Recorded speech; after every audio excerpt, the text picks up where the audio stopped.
ನಮ್ಮ ಮಧ್ಯೆ ಎಲ್ಲ ಮುಗ್ದೋಗಿದೆ. You please please leave. ಹೊರಟಾಗಮ್ಮ, ದಯವಿಟ್ಟು ಹೋಗಮ್ಮ ಇಲ್ಲಿಂದ. ಏನ್ ಅನ್ಕೊಂಡಿದ್ಯಾ ನನ್ ಬಗ್ಗೆ? ನಾನೇನ್ ಟೈಮ್ ಪಾಸಾ? ನೋಡು, ನೀನ್ ಇಂಜಿನಿಯರ್ ಆಗ್ತೀಯೋ, ಫಿಲ್ಮ್ ಸ್ಟಾರ್ ಆಗ್ತೀಯೋ, ಅದ್ ಏನ್ ಬೇಕಾದ್ರೂ ಮಾಡು.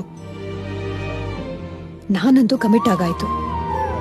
ಒಂದ್ ವೇಳೆ ನಾನು ಈ ಕಡೆ ಫಿಲ್ಮ್ ಸ್ಟಾರು ಆಗ್ದೆ, ಇಂಜಿನಿಯರು ಆಗ್ದೆ, ಲೂಸರ್ ಆಗೋದ್ರೆ ಆವಾಗ ಏನ್ ಮಾಡ್ತೇನೆ? ನನ್ಗಾದ್ರೂ ಒಂದ್ ಡಿಗ್ರಿ ಇರುತ್ತಲ್ವಾ, ಯಾವ್ದಾದ್ರೂ ಒಂದ್ ಜಾಬ್ ಸಿಗುತ್ತೆ ಬಿಡು. ನಾನ್ ದುಡಿದ್ ನಿನ್ನ ಸಾಕ್ತೀನೋ?